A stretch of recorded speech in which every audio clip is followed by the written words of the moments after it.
جب وہ نواز شریف صاحب بڑے مشکل میں تھے تو میں نے کہا جی اللہ تعالیٰ نے فرشتوں کو کہا ہے کہ جو جو یہاں پر یہ بیٹھے ہیں ان سب کے نام لکھ دو، یہ بغیر حساب کے جنت میں جائیں گے.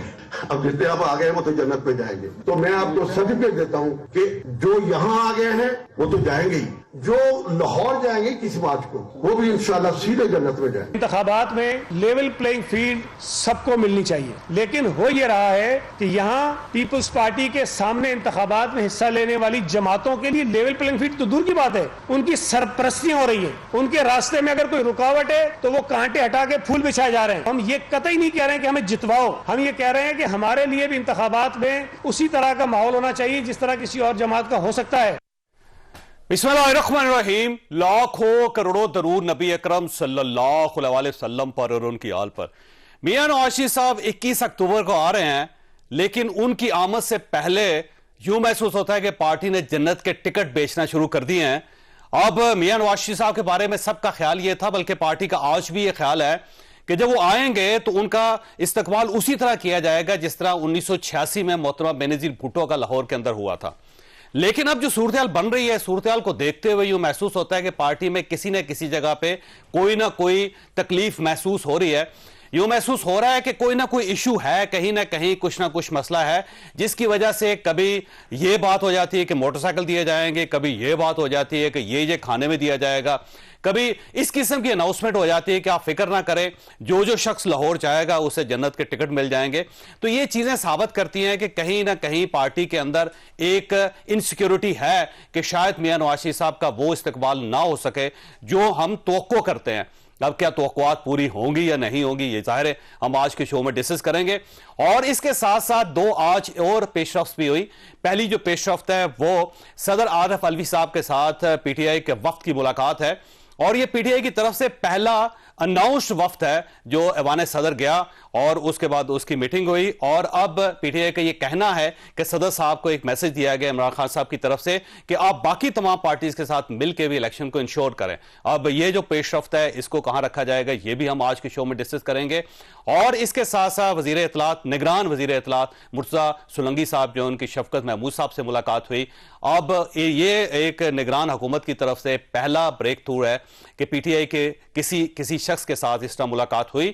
اور اس کے بارے میں پی ٹی آئی کا یہ کہنا ہے کہ ہمیں یہ اندیہ دیا جا رہا ہے کہ جو آنے والا الیکشن ہوگا وہ لیول پلینگ فیلڈ کے تحت ہوگا، آپ کو بھی اتنا ہی موقع دیا جائے گا جتنا دوسری پارٹیز کو دیا جا رہا ہے. تو کیا واقعی پی ٹی آئی کو بھی وہ سپیس دی جائے گی جو باقی تمام پارٹیز کو دی جائیں گی، یہ بھی ہم آج کے شو میں ڈسکس کریں گے. یہاں پہ چھوٹا سا بریک لیں گے، بریک کے بعد دوبارہ حاضر ہوتے ہیں.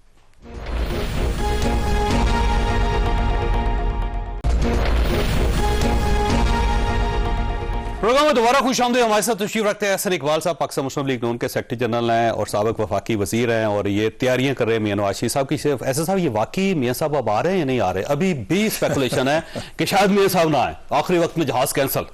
نہیں، آپ کیوں یہ کنفیوژن پھیلا رہے ہیں؟ کوئی کنفیوژن نہیں ہے، کوئی کنفیوژن نہیں پھیلا رہی. 21 تاریخ کو نواز شریف صاحب آ رہے ہیں اور بہت جوش و خروش ہے. میں ابھی حلقے سے آ رہا ہوں، ہم بھی ناروال کے اندر مختلف اجتماعات کر رہے تھے، اور اسی طرح پورے ملک کے اندر جو اجتماعات ہو رہے ہیں آپ دیکھیے اس میں کتنا لوگوں میں جوش و خروش ہے. اور اس کی بڑی وجہ یہ ہے کہ اب پاکستان کے اندر عام شہری کو بھی اور بالخصوص مسلم لیگ نون کے ہر کارکن کو پتہ لگ گیا ہے کہ 2017 میں وہ کیا حالات تھے، وہ کیا سازش تھی، وہ کیا ایک پوری کانسپریسی کی گئی جس سے کہ نواز شریف صاحب کی حکومت کو اور خود ان کی ذات کو نشانہ بنا کے پاکستان کو سزا دی گئی.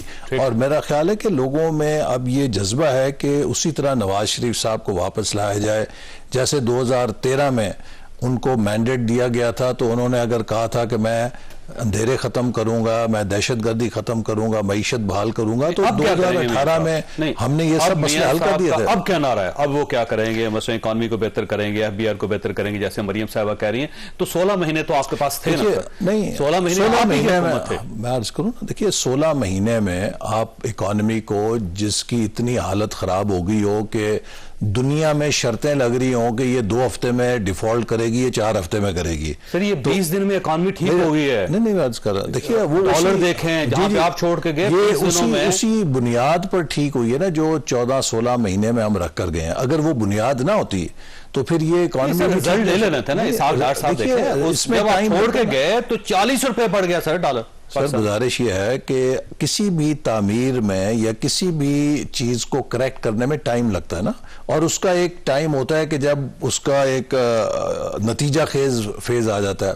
اگر وہ ساری محنت نہ کی جاتی اور ہم IMF کے معاہدے کو بحال کرنے کے لیے وہ مشکل فیصلے نہ کرتے جو ہم نے کیے ہیں اور اس سے وہ فاؤنڈیشن نہ بنتی تو آج آپ جو مرضی کر لیتے. ڈالر تو آپ سے بے قابو ہوتا ہو رہا ہے. اسٹاک ایکسچینج جو ہے وہ پورا ایک کچھ انڈیکیٹرز ہے جن سے بہتر ہو رہا ہے، اور یہ پچھلے 1 مہینے کا فنامنا ہے. بالکل اس میں کوئی شبہ نہیں، اور جو کریک ڈاؤن ہوا ہے یہ ہماری جو فوج کی نگرانی میں عمل ہو رہا ہے بہت اچھا ہے، مستحسن ہے. لیکن میں اس کے ساتھ یہ چیز بھی اجاگر کرنا چاہوں گا کہ اگر آپ کے پاس وہ سٹیبلٹی نہ ہوتی جو IMF پروگرام کو ریسٹور کر کے ہم نے دی ہے، تو آپ چاہے جتنا مرضی کریک ڈاؤن کر لیتے، آپ اس ڈالر کی پرواز کو نہیں روک سکتے تھے. آج اگر ہم کریک ڈاؤن میں بھی کامیاب ہو رہے ہیں تو اس کی وجہ یہ ہے کہ آپ کے فنڈامنٹلز ٹھیک ہو چکے ہیں کہ آپ کے پاس ایک بین الاقوامی ارینجمنٹ ہے. ایک امپریشن یہ ہے کہ پہلے گورنمنٹ تھی، PDM کی گورنمنٹ تھی، اس میں ساری سیاسی جماعتیں تھیں، اسٹیبلشمنٹ نے آپ کو کھل دی ہوئی تھی کہ جو آپ کرنا چاہیں کریں، جو آپ اپنی گورنمنٹ کی ریٹ اسٹیبلش کرنا چاہتے ہیں کریں. آپ نے نہیں کی تو الٹیمیٹلی پھر اسٹیبلشمنٹ کو بھی درمیان میں آنا پڑا اور درمیان میں آ کے معاملات کو کنٹرول کرنا پڑا. یہ ایک نیا دوسرا پرسپیکٹیو ہے. یہ پرسپیکٹیو آپ کا ہو سکتا ہے، لیکن جو لوگ واقف حال ہیں ان کا یہ نہیں ہے. جن کو پتا ہے کہ اکانومی کیسے چلتی ہے، جن کو پتا ہے کہ معاملات کیسے ٹھیک ہوتے ہیں، وہ اس چیز کو سمجھتے ہیں. دیکھیے اکانومی، یہ جو آپ کے اسٹوڈیو کے اندر لائٹ لگی ہوئی ہے نا، اس کا سوئچ نہیں ہوتی کہ ایک دم سوئچ آف کیا تو اندھیرا ہو گیا، سوئچ آن کیا تو لائٹ ہو گئی.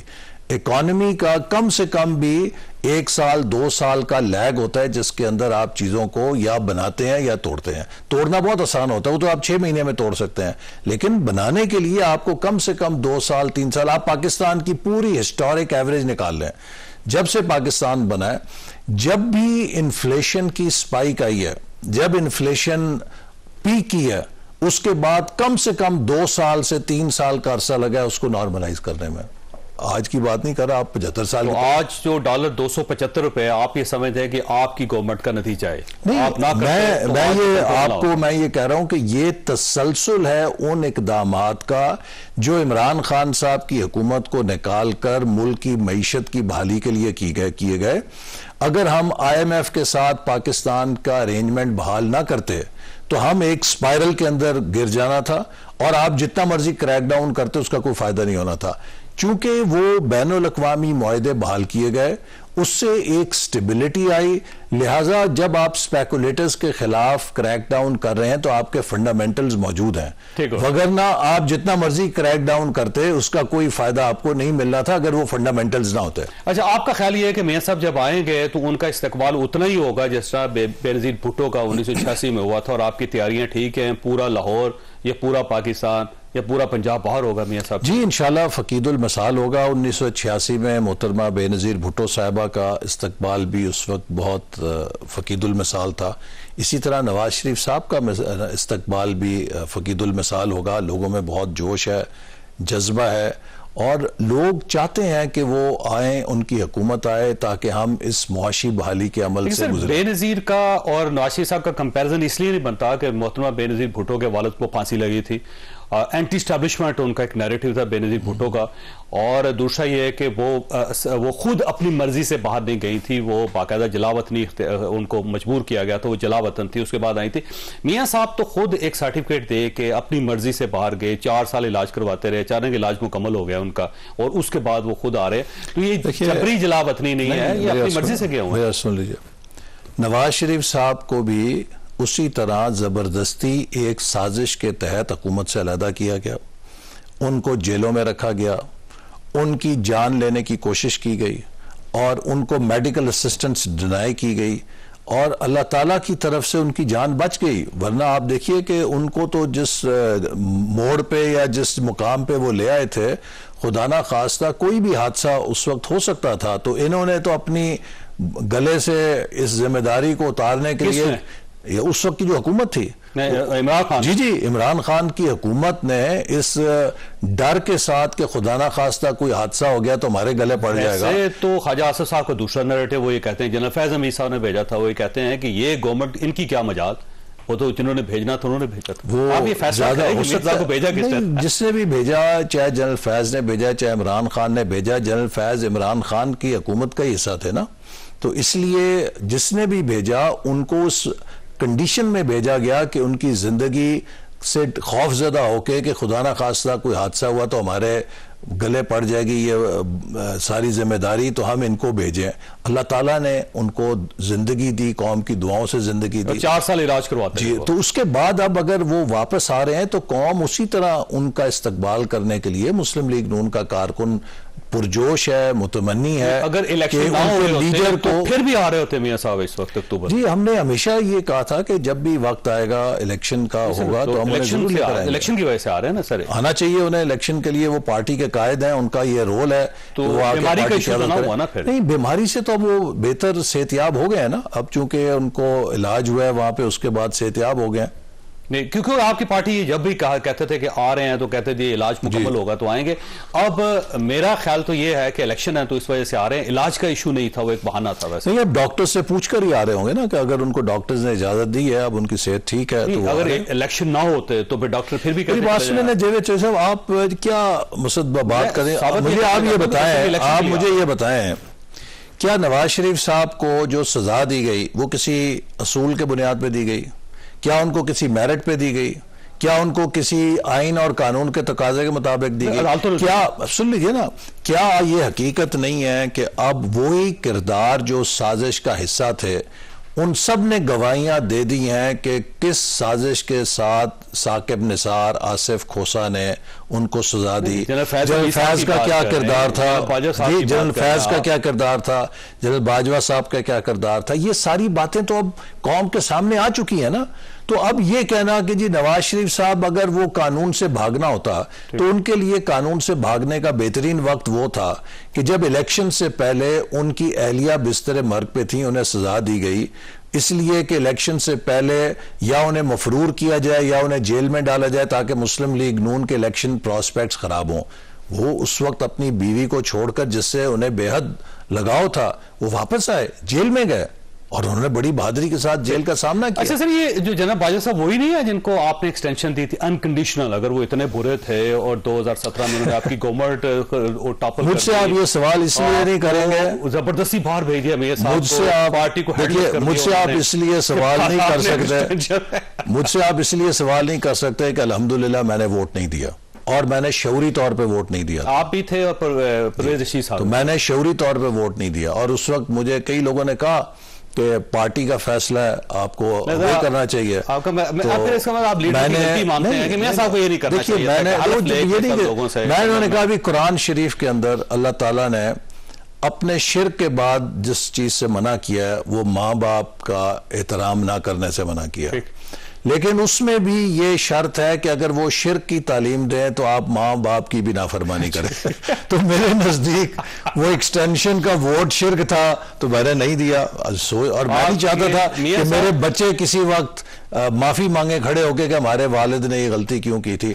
میں سمجھتا ہوں کہ دیکھیں اس وقت اس سے ایک رات پہلے آپ ٹی وی پہ میری ریکارڈنگ دیکھ لیں, میں نیب کا قیدی تھا لیکن میں نے اس وقت پریس کے سامنے یہ سٹیٹمنٹ دی تھی کہ اگر یہ قانون پاس ہو گیا تو پاکستان کا جو آرمی چیف 3 سالوں میں گھر چلا جائے گا اسے اس کے ساتھ ولی اللہ کا لقب بھی دینا پڑے گا. ٹھیک ہے, تو آپ کا پارٹی کا فیصلہ غلط تھا, وہ نہیں کرنا. میں سمجھتا ہوں کہ وہ ایک غلطی تھی ہماری, نہیں کرنی چاہیے تھی. بالکل ٹھیک ہے, آپ نے کھلے دل سے اعتراف کیا, میں احترام کرتا ہوں آپ کا. چھوٹی سی بریک, اور بریک کے بعد دوبارہ حاضر ہوتے ہیں.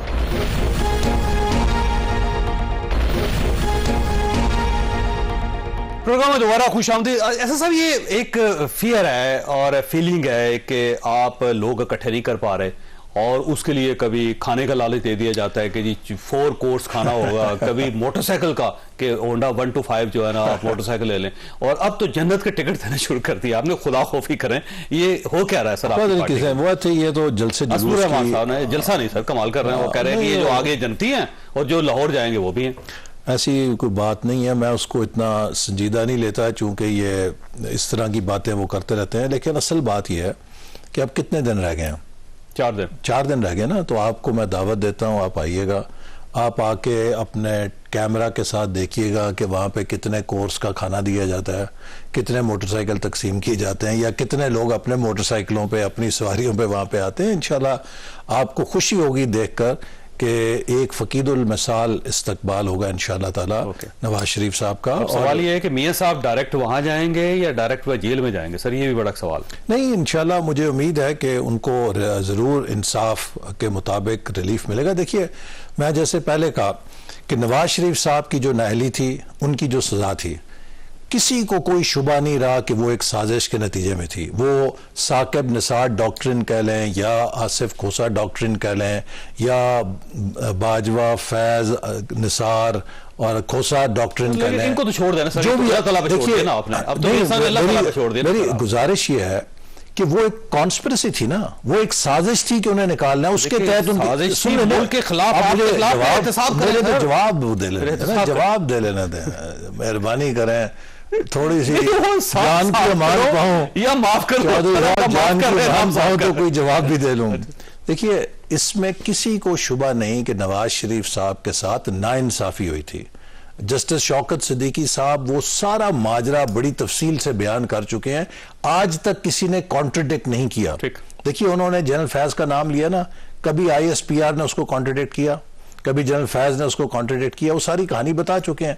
اب سوال یہ ہے کہ جب وہ کالا سیاہ دور گزر چکا ہے عدلیہ کا, اور عدلیہ ایک نئے دور میں داخل ہو چکی ہے جہاں پہ وہ کسی سازش کا حصہ نہیں, تو کیا آج عدلیہ ان فیصلوں پہ پہرا دے گی جو تاریک دور کے فیصلے تھے, یا عدلیہ نواز شریف صاحب کو اس ناانصافی پر انصاف دے گی؟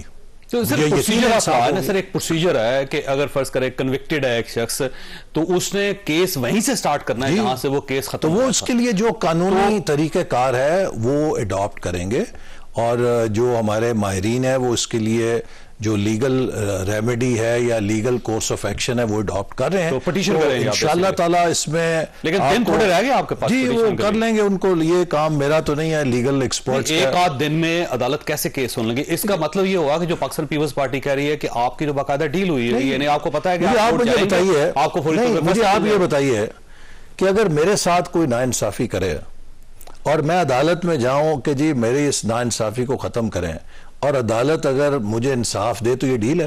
کیا عدالت کا یہ کام نہیں ہے کہ ناانصافی کو ختم کریں؟ باقاعدہ آپ کے پاس ٹائم تھا, آپ میرے بھائی ٹائم اپیل کرتے کر رہے ہیں نا. آپ مجھے بتائیے کہ سیم ڈے پٹیشنز نہیں لگتی پیپلز پارٹی کی, PTI کی سیم ڈے بھی لگتی رہی ہے نا, کوئی انہونی بات تو نہیں ہے.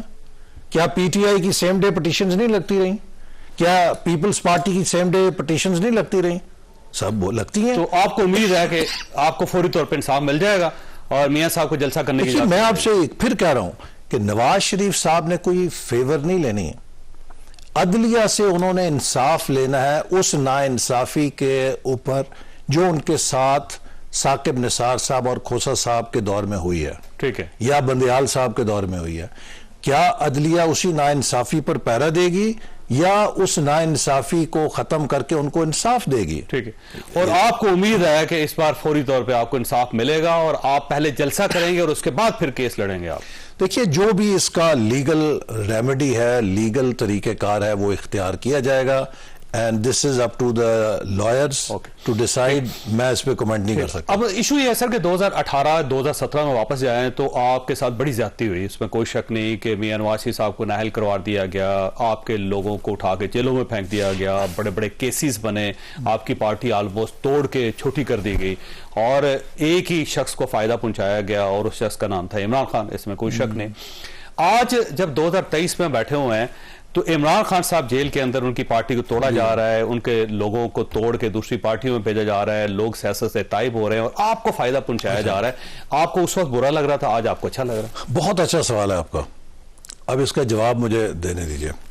دیکھیے, پہلی بات یہ ہے کہ 2017-18 میں ہم نے حکومتوں سے, اسمبلی سے استعفیٰ تو نہیں دیا تھا, ہم نے اپنی حکومتیں برطرف نہیں کی تھیں, ہم پہ بہت بڑا پریشر تھا کہ ہم کسی نہ کسی طریقے سے حکومتوں کو برطرف کر دیں. ہم نے اس پریشر کو سٹینڈ کیا 2017 میں. کس نے کہا؟ بالآخر آپ کو پتا ہے کہ بلوچستان کے اندر ایک ناٹک کھیلا گیا تاکہ سینٹ سے کوشش یہ تھی, اس سازش کا پورا ایک مرکزی نقطہ یہ تھا کہ سینٹ کے الیکشن سے پہلے حکومت کو گھر بھیج دیا جائے اور نیا الیکشن کرا دیا جائے. مارچ 2018 سے پہلے. ٹھیک ہے, مارچ 2018 سے پہلے الیکشن کرانے کا پورا فارمولا تھا. کس نے کہا تھا آپ سے؟ نہیں, میں آپ سے دیکھیں نا, یہ تو آپ کے سامنے ہے نا کہ اس وقت جو پوری سکیم جن لوگوں نے یہ بنائی ہوئی تھی اس کا ایک مرکزی نقطہ یہ تھا کہ مارچ 2018 سے پہلے ملک میں الیکشن کرا کے تو ہم سینٹ کو بھی لے کے 2/3 اکثریت لے لیں گے. لیکن اس وقت حکومت نے اپنے پیروں پہ کھڑا ہو کے اس دباؤ کا سامنا کیا. اچھا, اب آپ آئیے, دباؤ کہاں سے؟ سن لیجیے نا, میں آپ کو اس کو عمران خان صاحب کو کیا مسلم لیگ نون نے یا اسٹیبلشمنٹ نے مشورہ دیا کہ تحریک عدم اعتماد کامیاب ہونے کے بعد آپ اسمبلیوں سے استعفیٰ دے دیں؟ اگر یہ اسمبلی کے اندر بیٹھے رہتے تو شاید ان کی سیاست آج اور نہج پہ ہوتی. کیا مسلم لیگ نون یا اسٹیبلشمنٹ نے یا کسی ایجنسی نے ان کو مشورہ دیا کہ اپنے ہاتھوں سے پنجاب اور کے پی کی حکومتیں آپ توڑ دیں؟ اگر یہ حکومتیں نہ توڑتے تو آخری وقت تک ان پر وہ چھتری رہتی. کیا مسلم لیگ نون نے یا اسٹیبلشمنٹ نے ان کو مشورہ دیا کہ آپ 9 مئی کو فوج کے اوپر شہیدوں کی یادگار پہ قائد اعظم کی نشانی پہ حملہ آور ہوں؟ یہ ان کے اپنے فیصلے تھے نا. آج جو نتائج کا وہ سامنا کر رہے ہیں وہ اپنی ان حماقتوں کا, مزید حماقتوں کا, حماقت در حماقت کا نتیجہ بھگت رہے ہیں جس کے وہ خود ذمہ دار ہیں. ہم نے تو ایسی کوئی حماقت نہیں کی تھی. اور آپ کو اسٹیبلشمنٹ کی طرف سے کوئی سپورٹ نہیں اس وقت؟ نہیں, ہمیں کسی قسم کی کوئی سپورٹ نہیں. اور آپ اپنے زور پہ واپس آ رہے ہیں اور اپنے زور پہ اسٹیبلشمنٹ نے تو ایک, میں سمجھتا ہوں کہ یہ ایک بڑا ملک کے اندر تاریخی موقع ہے. کئی لوگ کہتے ہیں کہ آپ نے ووٹ کو عزت دو کا جو موقف ہے اس سے پیچھے ہٹ گئے ہیں. میں سمجھتا ہوں کہ یہ ایک بڑی تاریخی جنگ تھی جس کے نتیجے میں آج اسٹیبلشمنٹ برملا کہہ چکی ہے, D G I S P R press conference میں کہہ چکے ہیں کہ ہمارا جو تجربہ تھا اس سے ہم نے سبق سیکھ کے فیصلہ کیا ہے کہ اب فوج کا سیاست میں کوئی کردار نہیں ہوگا. ہماری ساری جدوجہد یہ محسوس کریں فوج کا کوئی کردار نہیں. آپ سن لیجیے, ٹھیک ہے. اسی طرح جسٹس قاضی فائز عیسیٰ نے جب فیصلہ دیا حال ہی میں رولز اینڈ پروسیجرز والے کیس میں, انہوں نے کہا کہ پارلیمنٹ کا حق ہے قانون سازی. ہم بھی یہ کہتے تھے کہ پارلیمنٹ لوگوں کے ووٹوں سے بنتی ہے, اس کا حق ہے قانون سازی, اس کو تسلیم کیا جانا چاہیے. آج اگر عدلیہ بھی پارلیمنٹ کے ساتھ کہتی ہے کہ ہم اس کو تسلیم کرتے ہیں, اگر اسٹیبلشمنٹ بھی کہتی ہے کہ اب ہم سیاست میں حصے دار نہیں رہنا چاہتے, ہم اس سے ہٹ جانا چاہتے ہیں, تو یہی تو وہ منزل تھی جس کے لیے ہم کہتے تھے کہ ووٹ کو عزت دو. اب اس سے آگے میرا خیال ہے کہ ہمیں ایک نئے ایکولیبریم کی ضرورت ہے. پاکستان کی 75 سال کی تاریخ جو ہے وہ اسی کانفلکٹ کا شکار رہی. سیاستدان, عدلیہ اور اسٹیبلشمنٹ ایک دوسرے سے خائف اور ایک دوسرے سے خوفزدہ کہ میرے پیچھے چھرا کون گھونپے گا, ہر کوئی پیچھے کی طرف دیکھتا رہا. اب جب یہ صورت آ گئی کہ سب نے یہ تسلیم کیا کہ ہمیں اس ملک کو آئین کے مطابق چلانا چاہیے, تو بجائے یہ کہ یہ 3 ادارے کسی عدم تحفظ کے ساتھ چلیں, یہ بامی اعتماد کے ساتھ قدم سے قدم ملا کے چلیں تاکہ ہم ملک کے لیے ایک قوت بن سکیں. اب سر مسئلہ یہ ہے کہ جو آپ کہہ رہے ہیں کہ اسٹیبلشمنٹ جو ہے وہ ظاہر ہے آپ کے پیچھے نہیں ہے اور آپ اپنے زور پہ واپس آ رہے ہیں, آپ اپنے زور پہ الیکشن لڑیں گے اور اپنے زور پہ آپ 2/3 میجارٹی بھی لے جائیں گے. لیکن جو آپ کے اپنے کولیگز ہیں وہ آپ کے اس نیریٹو کو بائی کرنے کے لیے تیار نہیں. پاکستان پیپلز پارٹی کہتی ہے کہ آپ نے ڈیل کی. مولانا فضل الرحمان صاحب یہ کہتے ہیں کہ آپ کو فائدہ پہنچایا جا رہا ہے, اور اس کے ساتھ ساتھ آپ کی پارٹی کے اپنے کچھ لوگ ہیں وہ بھی یہ کہہ رہے ہیں کہ ہمیں یہ کام نہیں کرنا چاہیے. تو آپ اپنا جو نیریٹو ہے اپنے کولیگز کو بھی کنوے نہیں. پہلی بات یہ ہے کہ میں آپ کی تصحیح کرنا چاہوں گا, ہم اپنے زور بازو کے ساتھ نہیں, اللہ تعالیٰ کی مدد اور پاکستانی قوم کی مدد کے ساتھ واپس آئیں گے. اس لیے کہ مسلم لیگ نون وہ پارٹی ہے کہ جس کی کارکردگی لوگوں نے گلی گلی محلہ محلہ دیکھی ہوئی ہے. 16 مہینے میں دیکھ سن لیجیے, نہیں یہ چوئی 16 مہینوں کو مائنس نہ کریں سر. چوئی صاحب یہ ہماری کارکردگی نہیں تھی. تو کس کی تھی سر؟ یہ کولیشن گورنمنٹ تھی ہماری کارکردگی. سن لیجیے نا یار, خزانہ آپ کے پاس, سن لیجیے نا, باقی وزارتیں بھی تو تھی نا. دوسری حکومت ایک براڈ بیس تھی, کوئی فیصلہ ہم اکیلے نہیں کرتے تھے, سب کی مشاورت سے ہوتا تھا. اور دوسری بات یہ کہ جس تباہی میں یہ حکومت ہمیں دی گئی تھی، ہماری 16 مہینے کی تمام اتحادیوں کی سب سے بڑی کامیابی یہ ہے کہ ہم نے پاکستان کو ڈیفالٹ ہونے سے بچایا. آپ یہ بات تو اپریل 2022 میں آپ کو مثال دیتا ہوں اپنی وزارت کی، پلاننگ منسٹری میں کبھی پاکستان کی تاریخ میں نہیں ہوا تھا کہ ایک پورے کوارٹر کا جو ڈیولپمنٹ بجٹ ہے زیرو ریلیز ہو. 1 اپریل 2022 کو آپ جائیے وزارت خزانہ سے پوچھیے، ہماری حکومت آنے سے پہلے زیرو ریلیز کا فیصلہ ہو گیا تھا کہ جی آخری کوارٹر میں دینے کے لیے پیسے نہیں ہیں. What does it mean? It means کہ انٹرنلی ہم ڈیفالٹ کر گئے تھے. 1 اپریل کو 2022 کو ہم انٹرنلی ڈیفالٹ کر چکے تھے. اب دنیا ہمارے ایکسٹرنل ڈیفالٹ کا انتظار کر رہی تھی. الحمدللہ ہم نے اس کو سب جماعتوں نے مل کر کوشش کی، بچایا. اس 16 مہینے کی سب سے بڑی کامیابی یہی ہے کہ ہم نے پاکستان کو ڈیفالٹ ہونے سے بچایا. اور پھر میں آپ کو یہ بھی بتاؤں، دیکھیے ڈیفالٹ ہونے سے بچانے کا کیا مطلب ہے؟ اگر خدا نہ خواستہ آپ ڈیفالٹ ہو جاتے تو آپ کا جو اسٹریٹجک پروگرام ہے، نیوکلیئر پروگرام ہے، اس کے اوپر پابندیاں لگنے سے کوئی نہیں روک سکتا تھا. پھر یہ جو 9 مئی ہے، اس کی بھی میں آپ کو اہمیت بتاؤں. دیکھیے پاکستان پہ اس وقت جو غزہ کے اندر ہو رہا ہے، جو فلسطین میں ہو رہا ہے، جو مسلمان ممالک پہ حملے ہو رہے ہیں، پاکستان کی نیوکلیئر کیپیبلٹی دشمنوں کو چبھتی ہے. اور پہلے انہوں نے دہشت گردی کے ذریعے کوشش کی کہ ناکام ریاست بتائیں، پھر دیوالیہ کرنے کی کوشش کی. تیسرا حملہ یہ تھا کہ پاکستان کے دوست اکثر یہ کہتے تھے کہ بھی آپ فکر نہ کریں، پاکستان کی فوج ایک مضبوط ادارہ ہے، ڈسپلنڈ ادارہ ہے، ایٹم بم کا کنٹرول ان کے پاس ہے، لہذا کوئی خطرہ نہیں. 9 مئی کو کوشش کی گئی کہ اس ادارے میں بغاوت پیدا کی جائے، اس ادارے کے ساتھ لوگوں کو لڑا کے دنیا کو یہ میسج دیا جائے کہ اب وہ فوج جس پر آپ کہتے تھے کہ نیوکلیئر صلاحیت محفوظ ہے، وہ بھی غیر محفوظ ہو گئی ہے، لہٰذا اس ملک کو ڈی نیوکلیئرائز کرو. یہ صرف ان عمارتوں پر جو فوجی تنصیبات پہ حملہ نہیں تھا، یہ اگر آپ ڈیپ ڈاؤن دیکھیں تو اس حملے کا جو نتیجہ نکلنا تھا وہ پاکستان کو ایک غیر مستحکم، غیر محفوظ ایٹمی صلاحیت کا ملک پیش کرنے کے لیے فوج کے اوپر حملہ کیا گیا تھا، جسے پاکستانی قوم نے ناکام بنا دیا. یہ بہت بڑی کامیابی ہے جو آپ پچھلے 16 مہینے کی کارکردگی کو بھی اپنے پروفائل کا حصہ سمجھتے ہیں؟ دیکھیے اس کو اصل میں تو 2013 سے 18 تک جو ہماری کارکردگی ہے، دیکھیے 2013 میں سن لیجیے 2013 میں ہم آئے، 2 سب سے بڑے مسئلے جو قوم کے تھے، 18 گھنٹے بجلی نہیں تھی، ہر روز خودکش بمبار پڑتا تھا. لوگ کہتے تھے جی دہشت گردی اور بجلی مر گئے. یہ سب سے بڑے مسئلے ہیں پاکستان کے. 2018 میں جب ہم نے حکومت چھوڑی، آپ کسی سے پوچھتے پاکستان کے 2 بڑے مسئلے کون سے ہیں، نہ کوئی توانائی کو کہتا، نہ کوئی دہشت گردی کو کہتا، بلکہ ہم نے سی پیک کو پاکستان کا ایک نیا برانڈ بنا دیا تھا. پوری دنیا ہماری طرف اس کے ساتھ جڑنے کے لیے آ رہی تھی. لیکن ایشو یہ ہے کہ میاں نواز شریف صاحب 18 تک نہیں جاتے، وہ یہ کہتے ہیں 2013 سے 2017 تک. وہ تو شاید کاکان عباسی صاحب کی گورنمنٹ کو بھی نہیں مانتے. سر یہ ذرا تھوڑا فیصلہ کر لیں کہ آپ کا جو پروفائل ہے وہ کہاں تک پھیلا ہے. چھوٹی سی بریک کے بعد دوبارہ حاضر.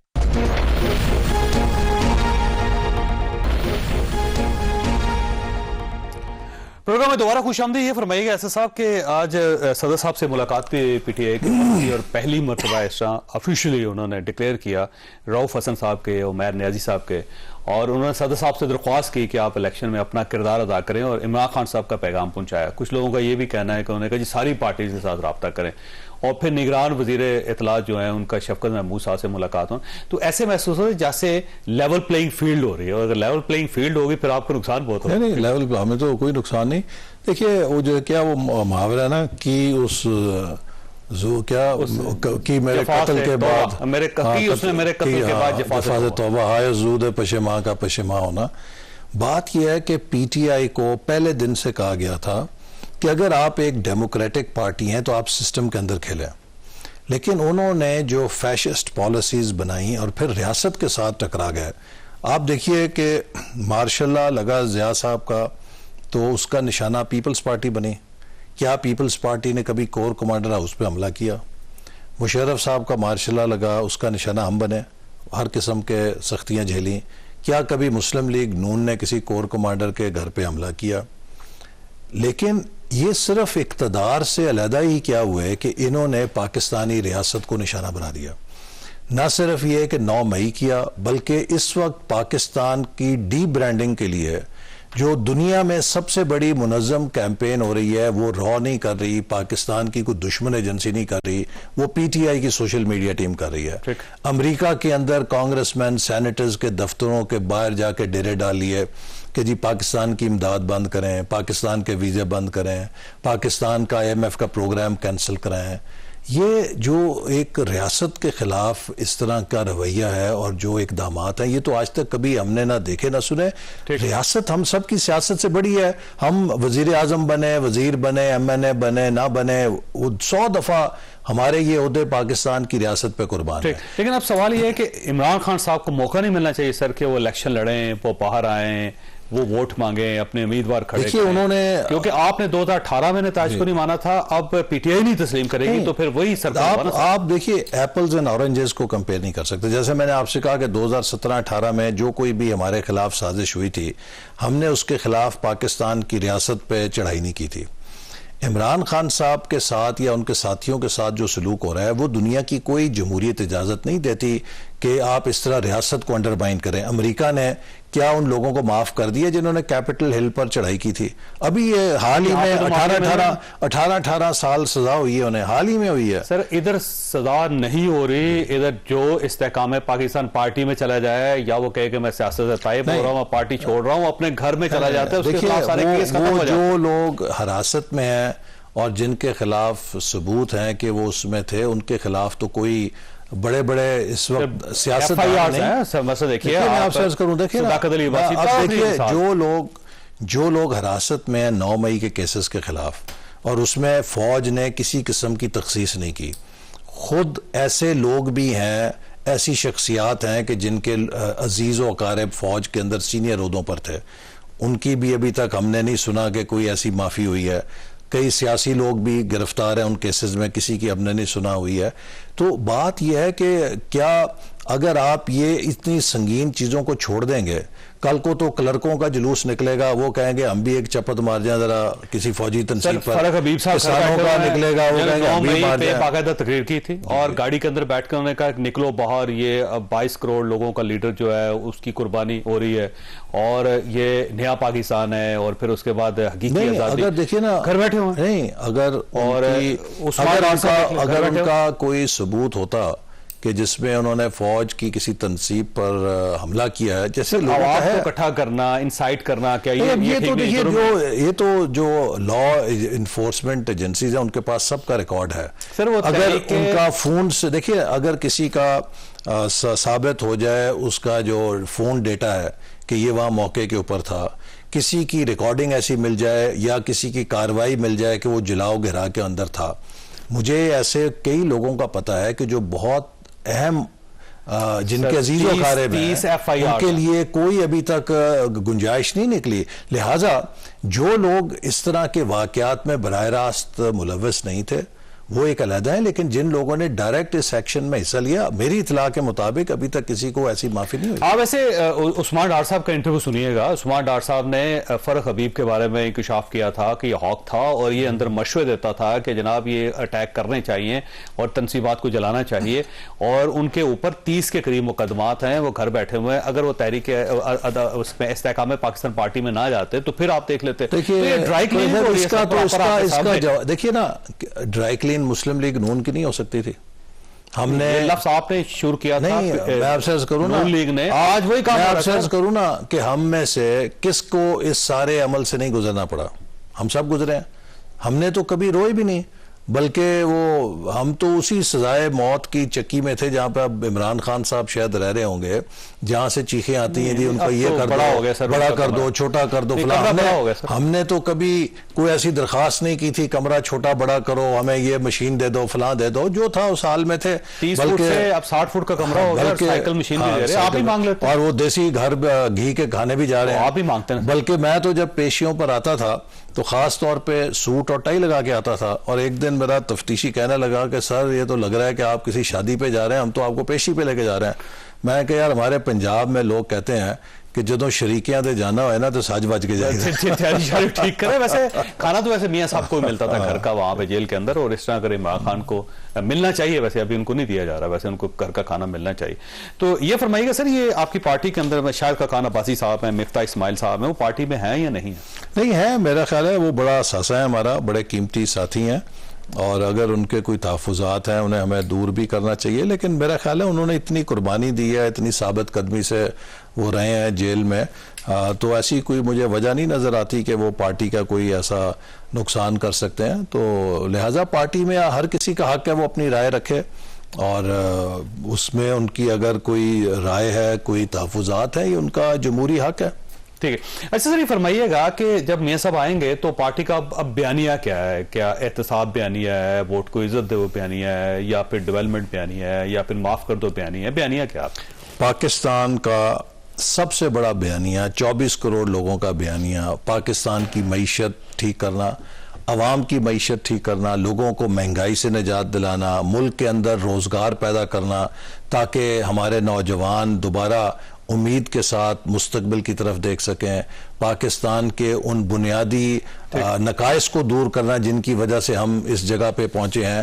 یہ ایک بڑا غیر معمولی کام ہے, چیلنج ہے, اور اس کے ساتھ ساتھ پاکستان کی خارجہ پالیسی کو نئی بنیاد دینا جس سے ہم اپنے دوست ممالک کے ساتھ تجارتی بنیادوں پر, سرمایہ کاری کی بنیادوں پر ان کو دوبارہ راغب کر سکیں. تو سب سے بڑا challenge one and only economy and economy, چونکہ اسٹرانگ اکانومی از اسٹرانگ. کوئی احتساب نہیں کر رہے میاں صاحب آ کے؟ میری بات سنیں نا, میں آپ کو بتاؤں, جب خدا نہ خواستہ کسی کے گھر میں آگ لگی ہو, اس وقت آپ یہ بحث کرتے ہیں کہ یہ آگ کس نے لگائی ہے, یا جو لوگ وہاں پر ہیں سب کے ہاتھ میں بالٹی دیتے ہیں پانی کی کہ یار سب پانی کی بالٹی پکڑو اور آگ بجھاؤ, ٹھیک ہے نا. اگر اس وقت آپ آپس میں لڑنے لگ جائیں کہ آگ کس نے لگائی, تو آگ نے پھر آپ کا سب کا تماشا کر دینا. میاں صاحب نے دیا, اور بہت پرانا نہیں ہے, جیسے میں نے آپ سے کیا نا, ٹھیک ہے, وہ جیسے آپ کو میں پہلے بھی کہہ چکا ہوں, میری ذاتی رائے ہے کہ جب ہم ان چیزوں پہ قابو پالیں گے, ہمیں ایک نئے گرینڈ نیشنل ڈائیلاگ کی ضرورت ہے جس میں فوج بھی ہو, سیاستدان بھی بیٹھیں, عدلیہ بھی بیٹھیں, اور پچھلی 75 سال کی تاریخوں کو نہ دہرانے کے لیے ایک روڈ میپ بنائے. دیکھیے پاکستان کو کم از کم 10 سے 15 سال کی continuity in policies and stability چاہیے. آپ جاپان سے شروع ہو جائیں, کوریا, ملیشیا اور سنگاپور, چائنا, ویتنام, بنگلہ دیش, انڈیا, ترکی, جس ملک نے سیکنڈ ورلڈ وار کے بعد ترقی کی ہے وہاں 10 سے 15 سال کی سٹیبلٹی اور کنٹینیوٹی آف پالیسی رہی ہے. اگر ہم T20 کا میچ یا T50 کا بھی کھیلتے رہیں گے نا, ہم اسی دلدل میں دھنستے جائیں گے. ہمیں کرکٹ کے مطلب میں ٹیسٹ میچ فارمیٹ میں آنا پڑے گا, ٹیمپرمنٹ بنانا پڑے گا, اور یہ سیاسی جو مرچ مسالہ ہے اس کو چھوڑ کے اب ایک اکنامک لانگ مارچ کی تیاری کرنے کی ضرورت ہے. تو اب پاسٹ از پاسٹ. جی میں سمجھتا ہوں کہ بنائیں ایک truth and national reconciliation commission بنائیں, جیسے نیلسن منڈیلا نے بنایا تھا, اور اس کے اندر جو جس نے غلطی کی ہے وہ اعتراف کرے آئندہ کے لیے. یہاں کون نیلسن منڈیلا ہے؟ نیلسن منڈیلا پورے ملک میں کوئی نیلسن منڈیلا نہیں ہے. کوئی ایسی بات نہیں, ہم میں سے ہر کوئی اگر کوشش کرے پاکستان کے لیے کھلے دل کے ساتھ. اصل بات یہ ہے کہ ہمیں اپنے گروہی اور جماعتی مفادات کے اوپر ملک کا مفاد لانا پڑے گا. دیکھیے پرابلم تب ہوتا ہے کہ جب آپ ہائر انٹرسٹ کو اپنے ویسٹڈ انٹرسٹ کے تابع کر دیتے ہیں. ہمارے گروہ ہیں, چاہے وہ بزنس مین ہے, چاہے وہ میڈیا ہے, چاہے وہ سیاستدان ہے, چاہے وہ فوجی ہے, چاہے وہ جج ہے, چاہے وہ بیوروکریٹ ہے, اگر اس کا گروپ انٹرسٹ ملک کے انٹرسٹ پہ پریویل کرے گا پھر کوئی نہیں بچا سکتا. تو اب وقت ہے, میرا خیال ہے سب کو اندازہ بھی ہے کہ ہم کتنا نیچے ڈیپ سنک کر چکے ہیں. انشاءاللہ تعالی ہم سب مل کر کوشش کریں گے تو یہ 5 سالوں میں ملک ریباؤنڈ کر کے انشاءاللہ اوپر آئے گا. عزیز صاحب آپ کا بہت بہت شکریہ. خواجہ صاحب آپ نے گفتگو سنی, فیصلہ آپ نے خود کرنا. اللہ تعالیٰ آپ اور آپ کے اہل خانہ کو ہر کسی مصیبت سے محفوظ رکھے. اللہ حافظ.